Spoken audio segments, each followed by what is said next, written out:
ഇന്നത്തെ വാർത്താദിനത്തിൽ പുറത്തുവന്ന ഏറ്റവും പ്രധാനപ്പെട്ട വാർത്തയിൽ നിന്നാണ് നമ്മൾ തുടങ്ങുന്നത്. കേരള മനസാക്ഷിയെ ഞെട്ടിച്ച ഷാരോൺ വധക്കേസ്. അതിന്റെ പശ്ചാത്തലം പ്രേക്ഷകർക്കറിയാം. അതിൽ ഒന്നാം പ്രതി ഗ്രീഷ്മ കുറ്റക്കാരിയാണ് എന്ന് കോടതി കണ്ടെത്തിയിരിക്കുന്നു. അമ്മാവൻ നിർമ്മലകുമാരനും കുറ്റക്കാരാണെന്ന് നെയ്യാറ്റിൻകര അഡീഷണൽ സെഷൻസ് കോടതി കണ്ടെത്തി. സാഹചര്യ തെളിവുകളുടെ അഭാവത്തിൽ രണ്ടാം പ്രതി സിന്ധുവിനെ കോടതി വെറുതെ വിട്ടു. കൊലപാതകം, വിഷം നൽകൽ, തെളിവ് നശിപ്പിക്കലടക്കം കുറ്റങ്ങൾ തെളിഞ്ഞു. കേസിലെ ശിക്ഷാവിധി നാളെ അറിയാം. മരണക്കിടക്കയിലും പ്രണയിനിയെ വിശ്വസിച്ച ഷാരോൺ, കഷായത്തിലെ കളനാശിനിയുടെ രൂപത്തിൽ ആ പ്രണയത്തിൽ വിഷം കലക്കിയ ഗ്രീഷ്മ. ഒടുവിൽ ആ ആസൂത്രിത കൊലപാതകം വിചാരണ കോടതിയിൽ തെളിഞ്ഞു.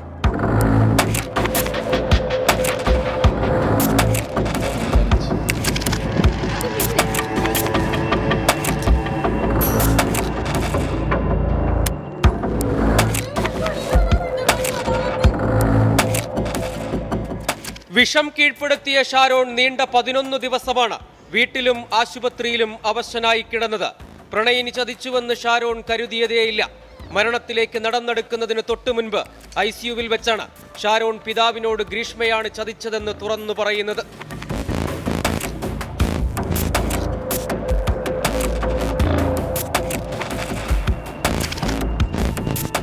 ഷാരോണും ഗ്രീഷ്മയും ദീർഘകാലം പ്രണയത്തിലായിരുന്നു. ഇതിനിടെ ഗ്രീഷ്മയ്ക്ക് മറ്റൊരു വിവാഹാലോചന വന്നു. പ്രണയബന്ധത്തിൽ നിന്ന് പിന്മാറാൻ ഗ്രീഷ്മ ഷാരോണിനെ നിർബന്ധിച്ചെങ്കിലും തയ്യാറായില്ല. വഴങ്ങാതെ വന്നതോടെ ഷാരോണിനെ ഒഴിവാക്കാൻ ഗ്രീഷ്മ പദ്ധതിയിട്ടു. ഒടുവിൽ നാടിനെ ഞെട്ടിച്ച ക്രൂര കൊലപാതകം. ജ്യൂസ് ചലഞ്ച് നടത്തി വിദഗ്ധമായി പാരാസെറ്റമോൾ കലർത്തിയ ജ്യൂസ് ഷാരോണിനെ കൊണ്ട് ആദ്യം കുടിപ്പിച്ചു. അരുചി തോന്നി കൂടുതൽ കുടിക്കാൻ കൂട്ടാക്കാതിരുന്നതോടെ ഈ കൊലപാതക ശ്രമത്തിൽ നിന്ന് ഷാരോൺ രക്ഷപ്പെടുകയായിരുന്നു. അത് പിന്നെ ജയിക്കുന്ന ആള് പറഞ്ഞ അപ്പോൾ ഇതെന്തോന്നാണ് കളി എന്തോന്നാണ് പറ റെക്കോർഡ് ചെയ്യണം പറ. പിന്നീടാണ് വീട്ടിലേക്ക് വിളിച്ചു വരുത്തി കഷായത്തിൽ കളനാശിനി കലർത്തിക്കൊടുത്തത്. 2022 ഒക്ടോബർ 14 സുഹൃത്ത് റെജിനൊപ്പമാണ് ഷാരോൺ ഗ്രീഷ്മയുടെ വീട്ടിൽ പോയത്. ഇവിടെ വെച്ച് ഗ്രീഷ്മ ഷാരോണിന് മാരക കളനാശിനി കലർത്തിയ കഷായം സ്നേഹം അഭിനയിച്ച് നൽകി. സുഹൃത്തിനൊപ്പം ബൈക്കിൽ മടങ്ങവേ പലതവണ ഛർദ്ദിച്ച ഷാരോൺ ക്ഷീണിതനാവുകയും പിന്നീട് ആശുപത്രിയിൽ എത്തിക്കുകയും ചെയ്തു. വീട്ടിലേക്ക് തിരിച്ചെത്തിയെങ്കിലും ആരോഗ്യസ്ഥിതിയിൽ മാറ്റമില്ലാത്തതിനാൽ വീണ്ടും ചികിത്സ തേടി. ഒടുവിൽ 11ാം ദിവസം മരണത്തിന് കീഴടങ്ങി. മരണകാരണം ഗ്രീഷ്മ കഷായത്തിൽ കലർത്തി നൽകിയ പാരക്വിറ്റ് ഡൈക്ലോറൈഡ് എന്ന കളനാശിനിയാണെന്ന് പിന്നീട് വ്യക്തമായി. ആശുപത്രിയിൽ പ്രവേശിപ്പിക്കപ്പെട്ട ആദ്യ ദിവസം തന്നെ താൻ കുടിച്ച കഷായം ഏതാണെന്ന് ഷാരോൺ ഗ്രീഷ്മയോട് ചോദിച്ചിരുന്നു. പക്ഷേ ഇക്കാര്യത്തിൽ മറുപടിയൊന്നും ലഭിച്ചില്ല. വിഷത്തെക്കുറിച്ച് വ്യക്തതയില്ലാതിരുന്നതും രക്ഷപ്പെടാനുള്ള സാധ്യതയടച്ചു. ഗ്രീഷ്മ നൽകിയ ജ്യൂസും കഷായവും ഷാരോണിന്റെ മരണത്തിലേക്ക് നയിച്ചെന്ന കുടുംബത്തിന്റെ പരാതിയിലെ അന്വേഷണമാണ് ക്രൂര കൊലപാതകത്തിന്റെ ചുരുളഴിച്ചത്.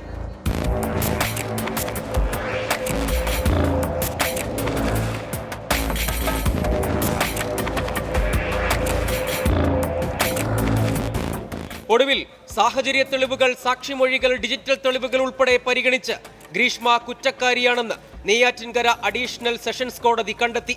സാഹചര്യ തെളിവുകളുടെ അഭാവത്തിലാണ് അമ്മ സിന്ധുവിനെ വെറുതെ വിട്ടത്. മൂന്നാം പ്രതി അമ്മാവൻ നിർമ്മൽകുമാർ തെളിവ് നശിപ്പിച്ചെന്ന് കണ്ടെത്തി. പ്രതികൾക്കുള്ള ശിക്ഷ നാളെ വിധിക്കും. പരമാവധി ശിക്ഷ ഉറപ്പാക്കാൻ ശ്രമിക്കുമെന്ന് പറഞ്ഞ special public prosecutor VS Vineeth Kumar അമ്മ സിന്ധുവിനെ വെറുതെ വിട്ടത് ദൃക്സാക്ഷികൾ ഇല്ലാത്തതിനാലെന്ന് പ്രതികരിച്ചു. ഞാൻ പ്രോസിക്യൂട്ട് ചെയ്തതിൽ വെച്ചിട്ട് ഏറ്റവും ഒരു കഠിനമായിട്ടുള്ള ഒരു കേസ് തന്നെയായിരുന്നു. വിഷം കൊണ്ട് ഉള്ള മരണമാണ് സംഭവിച്ചിരിക്കുന്നത്, കൊലപാതകമാണ് എന്ന ആരോപണം ഉന്നയിച്ചപ്പോൾ തന്നെ വിഷം ശരീരത്തിലോ ആന്തരിക അവയവങ്ങളിലോ വസ്ത്രത്തിലോ ഒന്നും തന്നെ കിട്ടിയിരുന്നില്ല. കാരണം അതൊരു കൊറോസീവ് പോയിസണാണ്.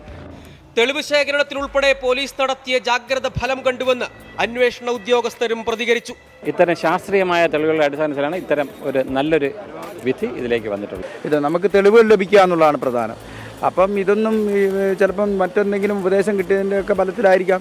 ഇതൊന്നും വലിയ ശക്തമായ തെളിവുകളല്ല എന്ന് ആരെയും തെറ്റിദ്ധരിപ്പിച്ചതായിരിക്കാം. വളരെ കൂളായിട്ടുള്ള അല്ലെങ്കിൽ വളരെ ഹാപ്പി ആയിട്ടുള്ള രീതിയിലുള്ള ഒരു പെരുമാറ്റമായിരുന്നു ഗ്രീഷ്മയുടെ ഭാഗത്തു നിന്നുണ്ടായത്.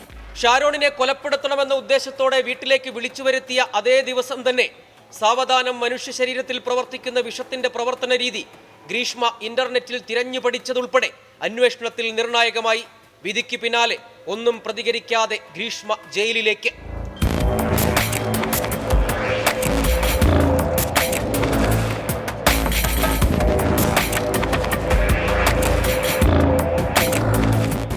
മരണമൊഴിയിൽ ഷാരോൺ ഗ്രീഷ്മയെ പൂർണ്ണമായും തള്ളിപ്പറയാതിരുന്നതും വിഷം നൽകുന്നതിന് ദൃക്സാക്ഷികളില്ലാതിരുന്നതും കേസിൽ വെല്ലുവിളിയായിരുന്നു. എന്നാൽ സാഹചര്യ തെളിവുകൾ, ശാസ്ത്രീയ തെളിവുകൾ, സാക്ഷിമൊഴികൾ എന്നിവ കോർത്തിണക്കുന്നതിൽ പ്രോസിക്യൂഷനും അന്വേഷണ സംഘവും കാട്ടിയ മികവ് കുറ്റവാളിക്ക് ശിക്ഷ ഉറപ്പാക്കി. ഒന്നാം പ്രതിയായ ഗ്രീഷ്മയ്ക്ക് പരമാവധി ശിക്ഷയായ വധശിക്ഷ തന്നെ നൽകണമെന്ന നിലപാടിലാണ് പ്രോസിക്യൂഷൻ. സജോ ദേവസ്യാം, 24, തിരുവനന്തപുരം.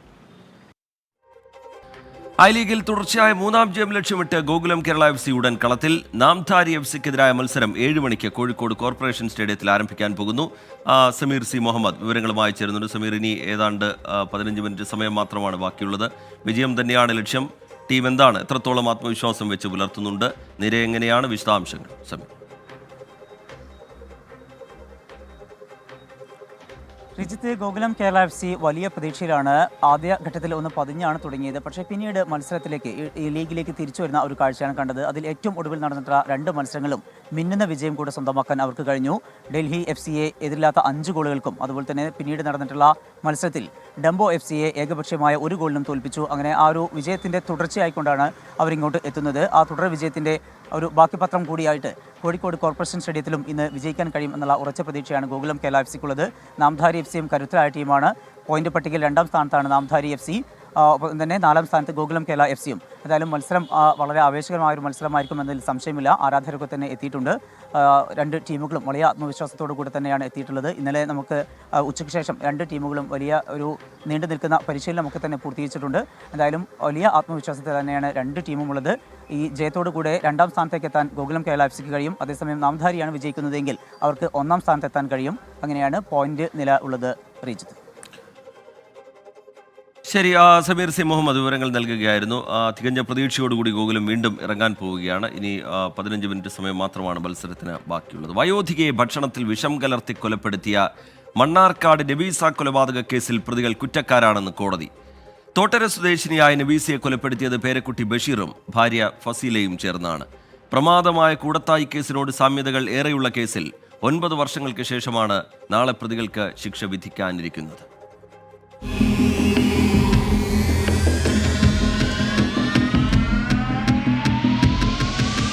കൊലപാതകം ആസൂത്രണം ചെയ്ത ശേഷം വർഷങ്ങളുടെ കാത്തിരിപ്പ്. ആസൂത്രണത്തിലെ രീതികൾ ഏറെക്കുറെ സമാനം. ഇതുകൊണ്ടൊക്കെ തന്നെയാണ് പോലീസ് ഉദ്യോഗസ്ഥർ തന്നെ കൂടത്തായ് കേസിനോട് ഏറെ സാമ്യതയുള്ള കേസാണ് മണ്ണാർക്കാട്ടെ നബീസയുടെ കൊലപാതകമെന്ന് പറയാൻ കാരണം. പുണ്യമാസത്തിൽ മനുഷ്യ മനസാക്ഷിയെ ഞെട്ടിച്ച കൊലപാതകം പദ്ധതിയിട്ടത് നബീസയുടെ പേരക്കുട്ടി ബഷീറും ഭാര്യ ഫസീലയും. നോമ്പു തുറക്കാനെന്ന വ്യാജേന വീട്ടിലേക്ക് വിളിച്ചു വരുത്തിയാണ് 71-കാരിയായ നബീസയെ അതിക്രൂരമായി കൊലപ്പെടുത്തിയത്. ചീരക്കറിയിൽ വിഷം കലർത്തി നൽകിയായിരുന്നു ആദ്യ ശ്രമം. ഇത് പാളിയെന്നുറപ്പായതോടെ രാത്രിയിൽ ബലമായി വായിലേക്ക് വിഷമൊഴിച്ചു നൽകി മരണമുറപ്പിച്ചു. ഒരു ദിവസം മൃതദേഹം വീട്ടിൽ സൂക്ഷിച്ച് തൊട്ടടുത്ത ദിവസം റോഡിൽ ഉപേക്ഷിച്ചു. എഴുത്തും വായനയും അറിയാത്ത നബീസയുടെ സഞ്ചിയിൽ നിന്നും കണ്ടെടുത്ത കത്താണ് അന്വേഷണത്തിൽ വഴിത്തിരിവായതെന്ന് പോലീസ് പറയുന്നു. മൃതദേഹം റോഡരികിൽ കണ്ട കാര്യം ബഷീർ തന്നെയായിരുന്നു പോലീസിനോട് വിളിച്ചു പറഞ്ഞതും. കേസന്വേഷണത്തിനെന്ന വ്യാജേന പ്രതികളെ വിളിച്ചു വരുത്തി അറസ്റ്റ് ചെയ്യുകയായിരുന്നു. നിരവധി കേസുകളിൽ പ്രതിയായ ഫസീലയോട് നബീസയ്ക്കുണ്ടായിരുന്ന താൽപ്പര്യക്കുറവാണ് കൊലപാതകത്തിലേക്ക് നയിച്ചത്. തൃപ്പൂണിത്തുറയിൽ പർദ്ദ ധരിച്ചെത്തി മുളകുപൊടി സ്പ്രേ ചെയ്ത് പണവും ആഭരണവും കവർച്ച ചെയ്ത കേസിലും കല്ലേക്കാട് ബ്ലോക്ക് ഓഫീസിന് സമീപത്തെ ഫ്ളാറ്റിൽ നിന്ന് സ്വർണം കവർന്ന കേസിലുമടക്കം നിരവധി ക്രിമിനൽ കേസുകളിലെ പ്രതിയാണ് ഫസീല. വല്യമ്മയുടെ താൽപ്പര്യക്കുറവ് പ്രകോപന കാരണമായപ്പോൾ കൂട്ടുനിന്നത് സ്വന്തം ഭർത്താവും. കേസിൽ 9 വർഷത്തിന് ശേഷമാണ് നാളെ കോടതി ശിക്ഷാവിധി പ്രസ്താവിക്കാനിരിക്കുന്നത്. ബഷീറിന്റെ രക്ഷിതാക്കളുടെ മരണത്തിലും ഫസീലയ്ക്ക് പങ്കുണ്ടെന്ന് ബന്ധുക്കൾ ആരോപണമുന്നയിച്ചിരുന്നു. മെത്തോമൈൻ എന്ന വിഷപദാർത്ഥം നൽകി പിതാവിനെ കൊലപ്പെടുത്താൻ ശ്രമിച്ചെന്നായിരുന്നു പരാതി ഉയർന്നിരുന്നത്.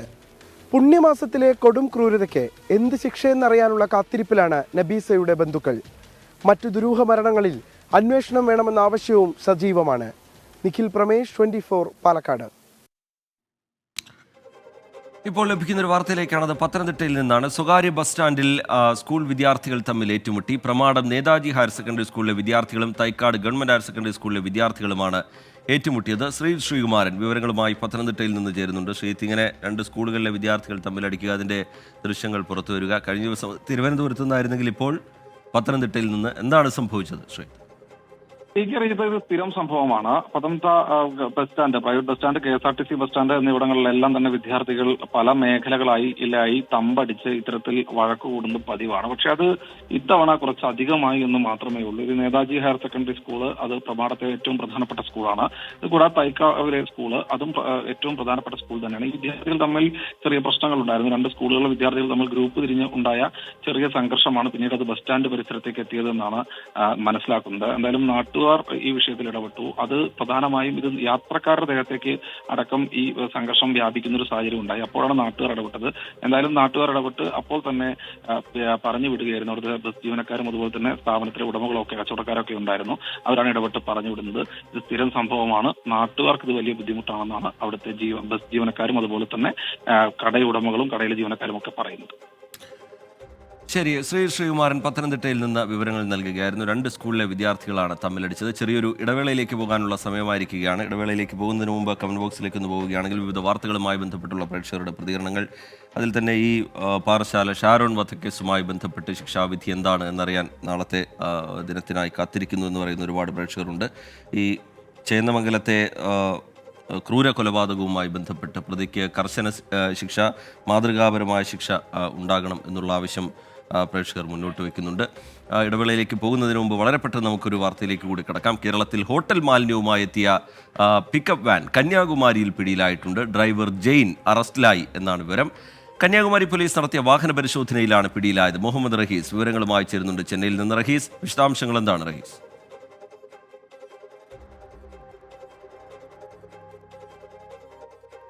റീജിത്ത്, എത്ര കൊണ്ടിട്ടും മലയാളി പഠിക്കുന്നില്ല എന്നതിൻ്റെ അവസാന ഉദാഹരണമാണ് ഇപ്പോൾ കന്യാകുമാരിയിൽ വെച്ചിട്ട് ഇത്തരത്തിൽ ഒരു മാലിന്യ വാഹനം കൂടി പിടികൂടിയിരിക്കുന്നത്. കാരണം ഹരിത ട്രിബ്യൂണൽ ഓരോ തവണയും കേരളത്തിനെ അതിനിശിതമായി വിമർശിക്കുകയാണ് ഈ മാലിന്യ പ്രശ്നവുമായി ബന്ധപ്പെട്ട്. കാരണം കേരളത്തിൽ നിന്നുള്ള മാലിന്യങ്ങൾ ഇങ്ങനെ തമിഴ്നാടിൻ്റെ അതിർത്തി ജില്ലകളിലേക്ക് കൊണ്ടു തള്ളുന്നതിനെതിരെ വലിയ വിമർശനം ഉയരുമ്പോഴാണ് ഇപ്പോൾ അടുത്തൊരു കേസ് കൂടി പിടിയിലായിരിക്കുന്നത്. അതായത് ഈ ഹോട്ടൽ മാലിന്യവുമായി കന്യാകുമാരിയിൽ എത്തിയ ഒരു പിക്കപ്പ് വാനാണ് ഇപ്പോൾ പിടികൂടിയിരിക്കുന്നത്. അതിൻ്റെ ഡ്രൈവർ ജെയിനെ അറസ്റ്റ് ചെയ്തിട്ടുണ്ട്.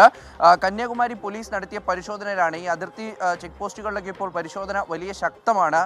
ആ ഒരു മെഡിക്കൽ വേസ്റ്റുമായി ബന്ധപ്പെട്ട പ്രശ്നത്തിന് ശേഷം അതിനുശേഷം ഇപ്പോൾ നടത്തിയ പരിശോധനയിലാണ് ഇത്തരത്തിലൊരു പിക്കപ്പ് വാൻ പിടികൂടിയിരിക്കുന്നത്. ഡ്രൈവർ ജെയിൻ കസ്റ്റഡിയിലായിരിക്കുന്നു. ഒപ്പം തന്നെ ഈ പിക്കപ്പ് വാൻ്റെ ഉടമയ്ക്കെതിരെയും കേസെടുത്തിട്ടുണ്ട്. ഈ സംഭവത്തിൽ ഇന്നലെയും ഇത്തരത്തിൽ കന്യാകുമാരിയിൽ വെച്ച് ഒരു മാലിന്യ വാഹനം പിടികൂടിയിരുന്നു. ഈ വിഷയം ഇങ്ങനെ ചർച്ചാ വിഷയമായി ആയതിനു ശേഷം ഒരു 4 തവണയാണ് ഇത്തരത്തിൽ വാഹനങ്ങൾ പിടികൂടിയിരിക്കുന്നത്. ഇത് മെഡിക്കൽ വേസ്റ്റ് അല്ല, മറിച്ച് ഹോട്ടൽ മാലിന്യങ്ങളാണ്. ഇത് തിരുവനന്തപുരത്ത് നിന്ന് കൊണ്ടുവന്ന ഹോട്ടൽ മാലിന്യങ്ങളാണ് എന്നാണ് ഈ ഡ്രൈവർ മൊഴി നൽകിയിരിക്കുന്നത്.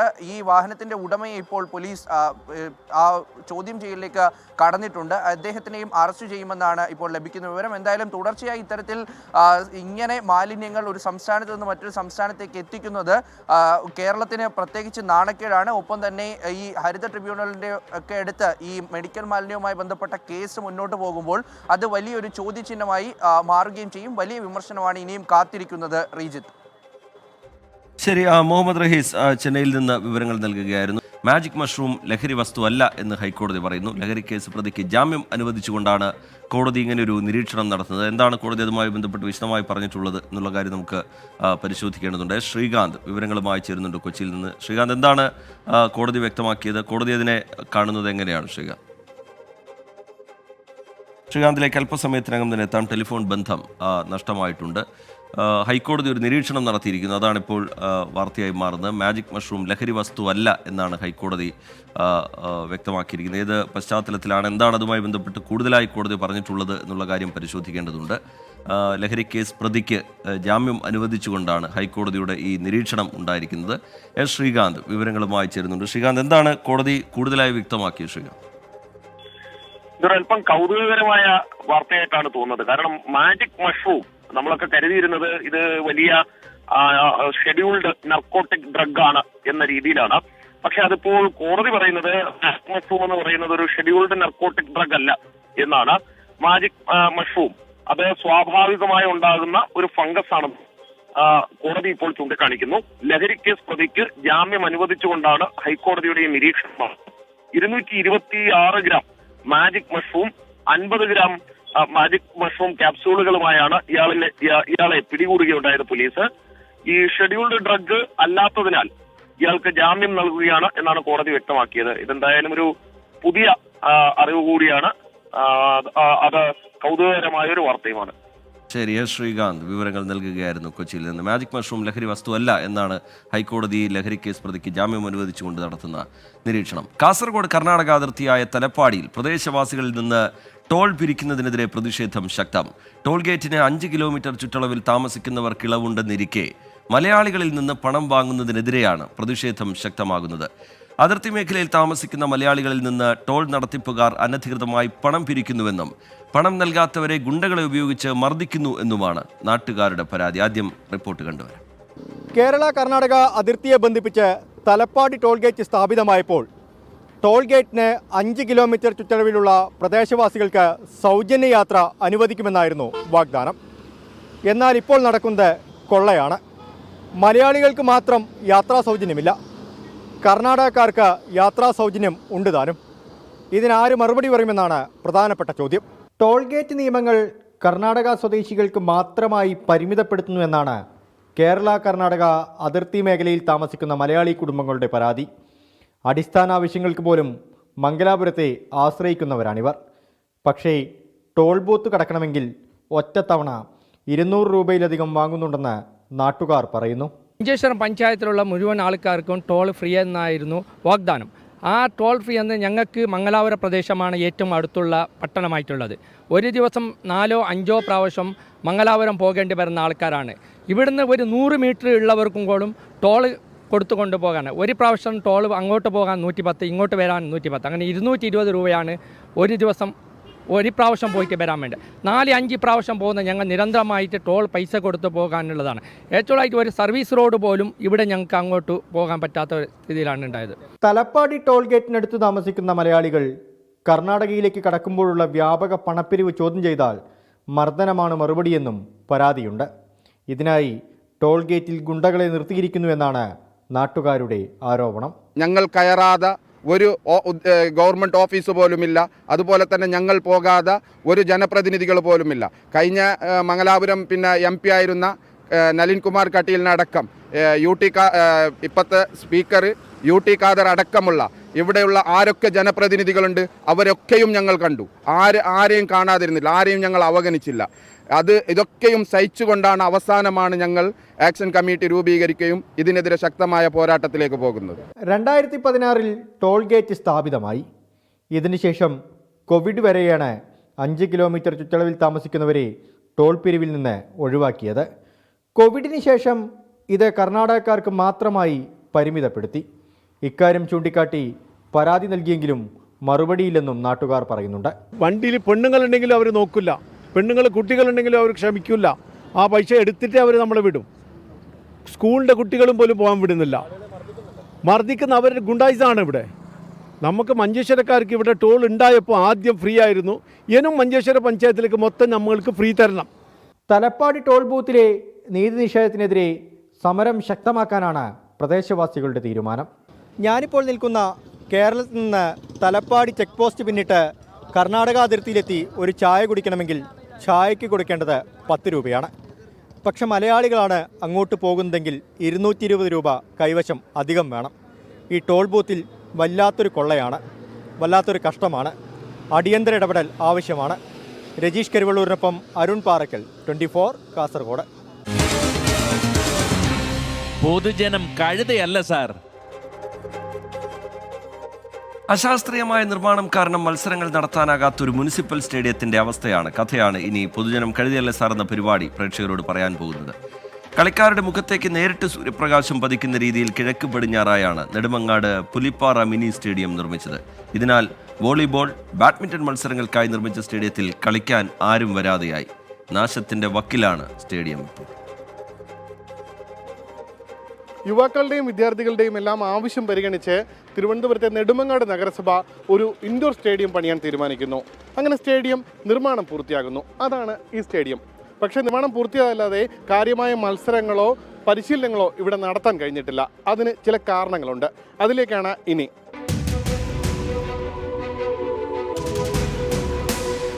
നെടുമങ്ങാട് നഗരസഭ ബാഡ്മിൻ്റൺ, വോളിബോൾ മത്സരങ്ങൾക്കായി നിർമ്മിച്ച സ്റ്റേഡിയമാണിത്. പക്ഷേ ഒരു പ്രശ്നം, പകൽ സമയത്ത് ഈ സ്റ്റേഡിയത്തിൽ മത്സരം നടത്താൻ കഴിയില്ല. കിഴക്ക് പടിഞ്ഞാറായിട്ടാണ് കോർട്ട് നിർമ്മിച്ചിട്ടുള്ളത്. ഇതിനാൽ രാവിലെ കിഴക്ക് അഭിമുഖമായി മത്സരിക്കുന്ന ടീമിനും വൈകിട്ട് പടിഞ്ഞാറ് അഭിമുഖമായി മത്സരിക്കുന്ന ടീമിനും സൂര്യപ്രകാശം കാരണം ഒന്നും കാണാനാകാത്ത സ്ഥിതി. ഇൻഡോർ സ്റ്റേഡിയം എന്ന് പറയാൻ അതിൻ്റേതായിട്ട് ഒരു ഫെസിലിറ്റീസ് ഇതിൻ്റെ ഉള്ളിലില്ല. പൊതുവെ പറഞ്ഞാൽ കളിക്കാൻ പറ്റാത്ത സാഹചര്യമാണ്. വരുന്ന ടീംസൊക്കെ അവർ തെറി വിളിച്ചിട്ടാണ് പോകാറ്. പിന്നെ ഒരു വട്ടം അവർ കളിക്കാൻ ഇങ്ങോട്ട് വരത്തില്ല, ഒരു വട്ടം വന്നിട്ട് പോയാൽ. സ്റ്റേഡിയം നിർമ്മിച്ചതിന് പിന്നാലെ ചില മത്സരങ്ങൾ നടന്നു. മത്സരിക്കാനെത്തിയ ടീമുകൾ ഗ്രൗണ്ടിനെതിരെ പരാതി നൽകി. അങ്ങനെ ഒടുവിൽ ആരും കളിക്കാൻ വരാതെയായി. ഇപ്പോൾ സ്റ്റേഡിയത്തിന്റെ അവസ്ഥ ഇതാണ്.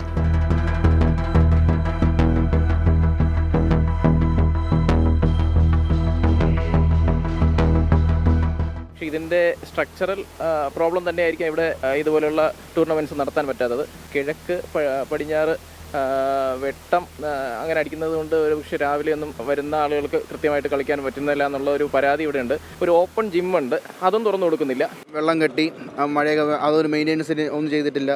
പിന്നെ ഇവിടുത്തെ ജിമ്മിൻ്റെ എക്യുപ്മെൻറ്റ്സ് ഒക്കെ എല്ലാം ചീത്തയായി. അങ്ങനെയാണ് പല പയ്യന്മാരും ഇവിടെ നിർത്തിയത്. അപ്പോൾ ഈ യുവാക്കൾക്ക് ഇവിടെ കളിക്കാൻ ഒരു സാഹചര്യം കുറേ വർഷമായിട്ടില്ല. ഒരു ഗെയിമും കളിക്കാനുള്ളൊരു സംവിധാനമില്ല. അതായത് നാട്ടിൻപുറത്ത് പറയും പോലെ ഗോലി കളിക്കാൻ പറ്റും. ഒരു ഉപയോഗമില്ലാതെ കുറേ പട്ടികൾ സുഭിക്ഷമായി പ്രസവിച്ച് കുഞ്ഞുങ്ങളായിട്ട് കഴിയുന്നുണ്ട്.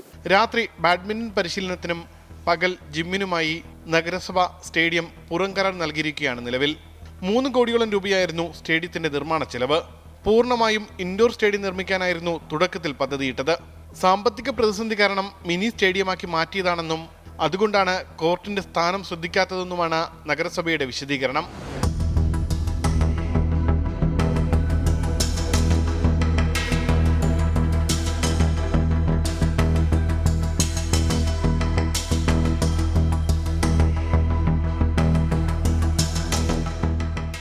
കെടുകാര്യസ്ഥതയുടെയും ആസൂത്രണമില്ലാത്തതിൻ്റെയും പ്രതീകമായി കഴിഞ്ഞ 10 വർഷമായി ഈ സ്റ്റേഡിയം ഇവിടെ തന്നെയുണ്ട്, ഒരു സ്മാരകമായി. മറുപടി പറയേണ്ടത് ജനപ്രതിനിധികളാണ്. നഷ്ടമായത് സ്പോർട്സിനെ സ്നേഹിക്കുന്ന ഒരു തലമുറയുടെ ആഗ്രഹങ്ങളും. ക്യാമറാമാൻ രഞ്ജിത്ത് ഫ്രാൻസിസിനൊപ്പം ഉമേഷ് ബാലകൃഷ്ണൻ, 24 തിരുവനന്തപുരം. പൊതുജനം കഴുതയല്ല സാർ. ഒരു പദ്ധതി നടപ്പാക്കുമ്പോൾ ദീർഘവീക്ഷണം, കൃത്യമായ ആസൂത്രണമില്ലെങ്കിൽ എന്ത് സംഭവിക്കും എന്നുള്ള ചോദ്യത്തിനുള്ള ഉത്തരം കൂടിയാണ് ആ റിപ്പോർട്ട്. ആ അവസ്ഥയിലേക്ക് കാര്യങ്ങൾ പോകും എന്നുള്ളതാണ്. ഇനി എന്താണ് അതിൽ ചെയ്യാൻ കഴിയുക എന്നുള്ള കാര്യങ്ങൾ കൂടി ബന്ധപ്പെട്ടവർ ആലോചിക്കേണ്ടതാണ്. കാരണം 3 കോടി രൂപ ചെലവിൽ നിർമ്മിച്ച ഒരു സ്റ്റേഡിയമാണ്. അതിനെ ഇനി എങ്ങനെയാണ് ഉപയോഗപ്പെടുത്താൻ കഴിയുക എന്നുള്ള കാര്യം വളരെ വിശദമായ ഒരു പരിശോധന അക്കാര്യത്തിൽ ഉണ്ടാകും എന്ന് തോന്നുന്നു. സാജു കെ ഡാനിയൽ എന്ന് പറയുന്ന ഒരു പ്രേക്ഷകൻ ചൂണ്ടിക്കാട്ടുന്ന ഈ കരവും നികുതിയും രജിസ്ട്രേഷൻ ഫീസും GSTയും ഒക്കെ കൊടുക്കുന്ന പൗരന് ഈ ടോൾ എന്ന് പറയുന്ന സംവിധാനമേ ഇല്ലാതെ എന്നാണ് യാത്ര ചെയ്യാൻ കഴിയുക എന്നുള്ള ചോദ്യമാണ്. നേരത്തെ കർണാടക കേരള അതിർത്തിയിലെ, കാസർഗോഡ് അതിർത്തിയിലെ റിപ്പോർട്ട് പ്രേക്ഷകർക്ക് മുമ്പിലേക്ക് വെച്ചിരുന്നു. ടോളുമായി ബന്ധപ്പെട്ട് അവിടെ പ്രദേശവാസികൾ ഉയർത്തുന്ന പ്രതിഷേധവുമായി ബന്ധപ്പെട്ട റിപ്പോർട്ട്, അതിലാണ് അദ്ദേഹത്തിന് പ്രതികരണം ഉണ്ടാകുന്നത്. ആലപ്പുഴയിൽ അസാധാരണ വൈകല്യത്തോടെ ജനിച്ച കുഞ്ഞിനെ തിരുവനന്തപുരം SIT ആശുപത്രിയിലേക്ക് കൊണ്ടുപോയിട്ടുണ്ട്. വിദഗ്ധ സമിതിയുടെ നിർദ്ദേശത്തെ തുടർന്നാണ് നടപടി. കുട്ടി ആലപ്പുഴ മെഡിക്കൽ കോളേജിൽ ഗുരുതരാവസ്ഥയിൽ ചികിത്സയിലായിരുന്നു. മനീഷ് മഹിബാൽ വിവരങ്ങളുമായി ചേരുന്നുണ്ട് ആലപ്പുഴയിൽ നിന്ന്. മനീഷ്, ഈ കുട്ടിയുടെ ആരോഗ്യനില നേരത്തെ തന്നെ ഗുരുതരമായ നിലയിലായിരുന്നു. എന്താണ് ഇപ്പോഴതുമായി ബന്ധപ്പെട്ട് ഏറ്റവും ഒടുവിലായി ആശുപത്രിയിൽ നിന്ന് ലഭ്യമാകുന്ന വിവരങ്ങൾ? മനീഷ്.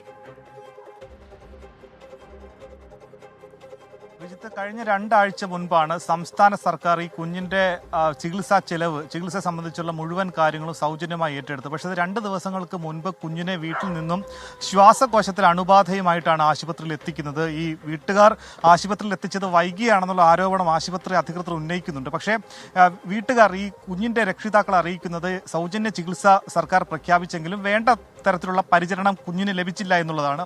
എന്താണെങ്കിലും ആശുപത്രിയിൽ എത്തിച്ച കുഞ്ഞിൻ്റെ നില അതീവ ഗുരുതരമായി.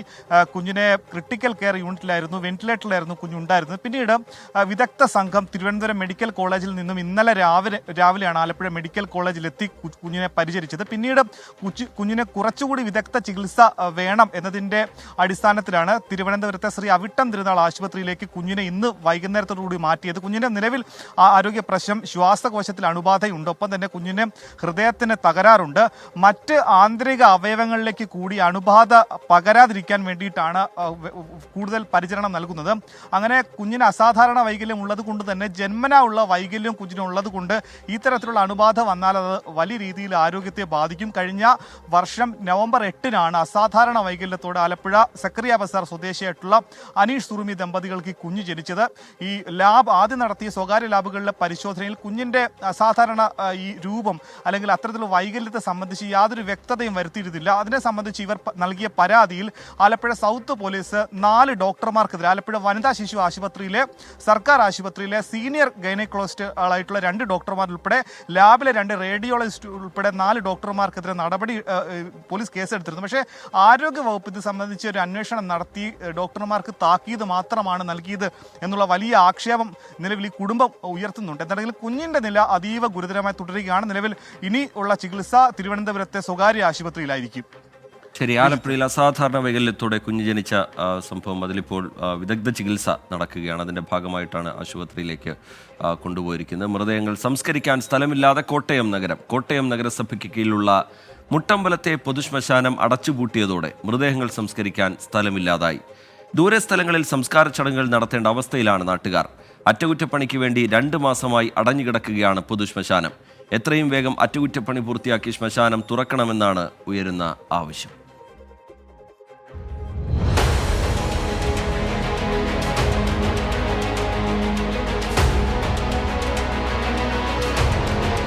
നഗരസഭ പരിധിയിലുള്ള ഏക പൊതുശ്മശാനമാണ് മുട്ടമ്പലം ശ്മശാനം. വിവിധ മതവിഭാഗങ്ങൾ സംസ്കാരത്തിനായി ഉപയോഗിച്ചിരുന്ന ശ്മശാനം. എന്നാൽ കഴിഞ്ഞ ഒക്ടോബറിൽ ശ്മശാനത്തിലെ 2 ഫർണസുകളിൽ 1 തകരാറിലായി. പിന്നാലെ രണ്ടാമത്തെയും പണിമുടക്കി. ഇതോടെ മൃതദേഹങ്ങൾ സംസ്കരിക്കാൻ സാധിക്കാതെയായി. എന്നാൽ 2 മാസം കഴിഞ്ഞിട്ടും പ്രശ്നം പരിഹരിക്കാൻ നഗരസഭയ്ക്ക് സാധിച്ചിട്ടില്ല. ശ്മശാനം പ്രവർത്തിക്കാതെ വന്നതോടെ മൃതദേഹങ്ങൾ പുറത്തുവെച്ച് സംസ്കരിക്കുന്ന സ്ഥിതി വരെ ഉണ്ടായി. ഈ കോട്ടയം നഗരസഭ എന്ന് പറയുന്നത് ഒരു നരകസഭയായി മാറിക്കൊണ്ടിരിക്കുകയാണ്. ഏറ്റവും പ്രയോറിറ്റി ആയിട്ട് ചെയ്യേണ്ടുന്ന കാര്യമാണ് ഈ പൊതുശ്മശാനം എന്ന് പറയുന്നത്. നമുക്കറിയാം ഈ നഗരപ്രദേശത്ത് മാത്രമല്ല അടുത്തുള്ള പഞ്ചായത്തുകളിൽ നിന്ന് പോലും ധാരാളം ശവസംസ്കാരം അവിടെ നടന്നുകൊണ്ടിരുന്നതാണ്. അപ്പം നമ്മുടെ ഈ പ്രദേശത്തെല്ലാം 2 സെൻറ്റിലും 3 സെൻറ്റിലും താമസിക്കുന്ന ധാരാളം ആൾക്കാരുണ്ട്. അവരുടെ എല്ലാം വീട്ടിലൊരു മരണം നടന്നാൽ ആ ശവസംസ്കാരം എന്ത് ചെയ്യും, എങ്ങനെ നടത്തണം എന്നുള്ള ആശങ്കയാണ് ഇപ്പം ജനങ്ങൾക്ക്.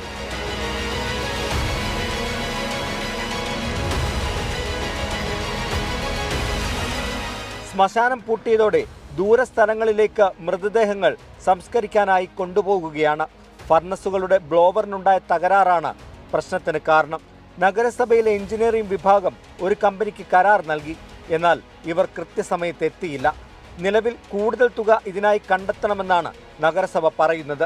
അതിനായുള്ള നടപടികൾ തുടരുകയാണെന്നും വിശദീകരണം. ഒരു മനുഷ്യൻ എങ്ങനെ ജീവിച്ചാലും അവൻ്റെ അന്ത്യയാത്രയിൽ നൽകേണ്ട ആദരവുകൾ നമ്മൾ നൽകാറുണ്ട്. അതുകൊണ്ട് തന്നെ നഗരസഭയുടെ ഭാഗത്തു നിന്നുമുണ്ടാകുന്ന ഈ വീഴ്ച ഒരിക്കലും ന്യായീകരിക്കാവുന്നതുമല്ല. എത്രയും വേഗം ശ്മശാനം തുറന്നു നൽകണമെന്ന ആവശ്യം തന്നെയാണ് ശക്തമായി ഉയരുന്നത്. കോട്ടയത്ത് നിന്ന് അരുൺ നീണ്ടൂരിനൊപ്പം ടോബി ജോൺസൺ, 24. പൊതുജനം കഴുതയല്ല സാർ. 2 മാസമായി തുടരുന്ന പ്രതിസന്ധിയാണ്. മൃതദേഹം ഒരുപാട് അകലെ കൊണ്ടുപോയി ദൂരസ്ഥലങ്ങളിൽ കൊണ്ടുപോയി സംസ്കരിക്കേണ്ട നിലയാണ്. ഇത് എന്നിതിന് പരിഹാരമാകും എന്നുള്ള ചോദ്യത്തിന് പണി നടക്കുന്നുണ്ട്, അറ്റകുറ്റപ്പണി നടക്കുന്നുണ്ട് എന്നുള്ള മറുപടിക്ക് അപ്പുറത്തേക്ക് കരാർ കമ്പനിയെ പഴിചാരുന്നതിനപ്പുറത്തേക്കുള്ള മറുപടിയൊന്നും നഗരസഭയിൽ നിന്നുണ്ടാവുന്നില്ല എന്നുള്ളതാണ് വേദനാജനകമായ മറ്റൊരു കാര്യം. നാട്ടുകാർക്ക്, പ്രദേശവാസികൾക്ക് എന്താണ് പറയാനുള്ളത് അതുകൂടി കേൾക്കാം. ഇപ്പോൾ ഈ ഒരു വിഷയത്തിൽ യഥാർത്ഥത്തിൽ പറഞ്ഞാൽ സ്ഥിരമായിട്ട് ഈ കോട്ടയം നഗരസഭയുടെ ഉടമസ്ഥയിലുള്ള ഈ വൈദ്യുതി ശ്മശാനം സ്ഥിരമായിട്ട് പണിമുടക്കുന്ന ഒരു സാഹചര്യമുണ്ട്. വലിയ വീഴ്ചയാണ് ഈ വിഷയത്തിൽ വരുത്തിക്കൊണ്ടിരിക്കുന്നത്. ഇവിടെ പോലീസ് അടക്കമുള്ള ആളുകൾ ഈ മറ്റേ നമ്മുടെ തിരിച്ചറിയാനാവാത്ത മൃതദേഹങ്ങൾ അടക്കം ഈ ദഹിപ്പിക്കാനായിട്ട് ഉപയോഗിക്കുന്ന ഈ ഒരു ശ്മശാനമാണ്. പരിഹരിക്കാനോ ഇതിനൊരു ശാശ്വതമായ ഒരു പരിഹാരം കണ്ടെത്താനോ നഗരസഭയ്ക്ക് ഇതുവരെയും സാധിക്കുന്നില്ല. ഒരുപാട് ബുദ്ധിമുട്ടാണ്. കോട്ടയം ടൗണിൻ്റെ അടുത്ത പ്രദേശങ്ങളിൽ തന്നെ 2 സെൻറ്റുകാരനും 3 സെൻറ്റുകാരും ഒരുപാട് ആളുകൾക്ക് ബുദ്ധിമുട്ടുണ്ട്. അപ്പം അവരെ ഇപ്പം ശ്മശാനം അടഞ്ഞു കിടക്കുന്നത് മൂലം അവിടെ സംസ്കാരം നടത്താൻ ബുദ്ധിമുട്ടായിട്ട് ഏറ്റുമാനൂർ മറ്റ് പ്രദേശങ്ങളിലേക്കൊക്കെ തന്നെ കൊണ്ടുകയാണ്. ഞങ്ങളുടെ പ്രിയപ്പെട്ടവർ മരിച്ചു കഴിഞ്ഞാൽ അവരെ ഒന്ന് അടക്കാനുള്ള ഒരു സംവിധാനങ്ങൾ പോലും ഇവിടെ ഇല്ലാത്തൊരവസ്ഥയാണ് കോട്ടയം മുനിസിപ്പാലിറ്റിയിൽ. വാർത്തകളിലേക്ക് വീണ്ടും. ഗസയിലെ വെടിനിർത്തൽ കരാർ അംഗീകരിച്ച ഇസ്രയേൽ യുദ്ധകാര്യ മന്ത്രിസഭാ യോഗം കരാറിന്റെ തുടർ നടപടികൾക്കായി സമ്പൂർണ്ണ മന്ത്രിസഭയുടെ വോട്ടെടുപ്പിന് വിട്ടു. വെടിനിർത്തൽ കരാറിലെ തടസ്സങ്ങൾ നീങ്ങിയതായി ഹമാസും സ്ഥിരീകരിച്ചിട്ടുണ്ട്. പി ജെയിംസ് ഇന്റർനാഷണൽ ന്യൂസ് ഡെസ്കിൽ നിന്ന് വിവരങ്ങളുമായി ചേരുകയാണ്. പി ജെയിംസ്, ഈ കരാർ യാഥാർത്ഥ്യമായപ്പോഴും അതിൽ ചെറിയൊരു അനിശ്ചിതത്വവും ആശങ്കയും ഒക്കെ നിലനിൽക്കുന്ന സാഹചര്യം പിന്നീടുള്ള മണിക്കൂറുകളിലുണ്ടായിരുന്നു. അതിപ്പോൾ പൂർണ്ണമായി നീങ്ങി എന്ന് പറയാവുന്ന നിലയിലേക്ക് കാര്യങ്ങൾ എത്തിയിട്ടുണ്ട്. രാവിലെ തന്നെ ബെഞ്ചമിൻ നെതന്യാഹുവിൻ്റെ ഓഫീസ് അക്കാര്യത്തിലൊരു വ്യക്തത വരുത്തുകയും ചെയ്തിരുന്നു. പുതിയ വിവരങ്ങൾ എന്താണ് പി ജെയിംസ്? ഇസ്രായേൽ പ്രധാനമന്ത്രി ബെഞ്ചമിൻ നെതന്യാഹു തന്നെ ഇത് സംബന്ധിച്ച് ഒരു വ്യക്തമായിട്ടുള്ള കാര്യങ്ങൾ പറയുന്നുണ്ട്. ഇസ്രായേലും ഹമാസും തമ്മിൽ ഒരു വെടിനിർത്തൽ കരാറിന് കഴിഞ്ഞ ദിവസം തീരുമാനമുണ്ടായി. പക്ഷേ ബന്ദികളെ വിളിക്കുന്ന വ്യക്തതയില്ലായിരുന്നു. എന്നാൽ കഴിഞ്ഞ ദിവസത്തെ തുടർന്ന് ഇന്ന് ചേർന്ന ഇസ്രായേലിന്റെ മന്ത്രിസഭാ യോഗം, യുദ്ധകാര്യ മന്ത്രിസഭാ യോഗം അതിന് അനുമതി കൊടുത്തിരിക്കുന്നു. ഇനി സമ്പൂർണ്ണ മന്ത്രിസഭാ യോഗം ചേരാനുണ്ട്. പക്ഷെ ഇത് ഏതാണ്ട് തീരുമാനിച്ചു എന്ന രീതിയിൽ തന്നെയാണ് ബെഞ്ചമിൻ നെതന്യാഹു പറഞ്ഞിരിക്കുന്നത്. 34 ഇസ്രായേലി ബന്ദികളാണ് കഴിഞ്ഞ 15 മാസമായി ഹമാസിന്റെ പിടിയിലുള്ളത്. ഇതേ ചൊല്ലിയുള്ള യുദ്ധത്തിൽ ഏതാണ്ട് 46,900-ലധികം പലസ്തീനികളാണ് കൊല്ലപ്പെട്ടത്. ഇതേ തുടർന്നാണ് ഇപ്പോൾ വെടിനിർത്തൽ പ്രഖ്യാപിച്ചെങ്കിലും കഴിഞ്ഞ മണിക്കൂറുകളിലും ഇസ്രായേൽ വൻ ആക്രമണം നടത്തിയിരുന്നു. 80 പലസ്തീൻ കൊല്ലപ്പെട്ടിരുന്നു. അതിൽ സ്ത്രീകളും കുട്ടികളുമാണ് അധികം. അപ്പൊ ഏതാണ്ട് 47,000-ന്റെ അടുത്ത് എത്തി നിൽക്കുമ്പോഴാണ് വെടിനിർത്തൽ കരാറിന് ഏതാണ്ട് സമ്പൂർണ്ണമായിട്ടുള്ള തീരുമാനമാവുന്നതും ഒപ്പം തന്നെ ഇസ്രായേലി ബന്ദികളെ വിട്ടയക്കാൻ തീരുമാനമാവുന്നതും. 250 പേരെയാണ് ഒക്ടോബർ 7, 2023 ബന്ദികളായി കൊണ്ടുപോയത്. അതിൽ 105 പേരെ പിന്നീട്. എന്തായാലും ആശ്വാസകരമായ വാർത്തയാണ്. പശ്ചിമേഷ്യയിൽ സമാധാനത്തിന് വഴിയൊരുങ്ങുന്ന സന്തോഷകരമായ വാർത്തയാണ്. പി ജെയിംസ് അതിന്റെ വിശദാംശങ്ങൾ പങ്കുവെക്കുകയായിരുന്നു. വെടിനിർത്തൽ കരാർ അംഗീകരിച്ചിരിക്കുന്നു ഇസ്രായേൽ യുദ്ധകാര്യ മന്ത്രിസഭാ യോഗം. നോക്കാമിനി സ്വർണ്ണ നിരക്ക്. ഇന്നത്തെ സ്വർണ്ണ നിരക്ക് സമർപ്പിക്കുന്നത് സ്പർശ ഗോൾഡ് ആൻഡ് ഡയമണ്ട്സ്. ഡിജിറ്റലാകൂ ഇനി സ്പർശയോടൊപ്പം.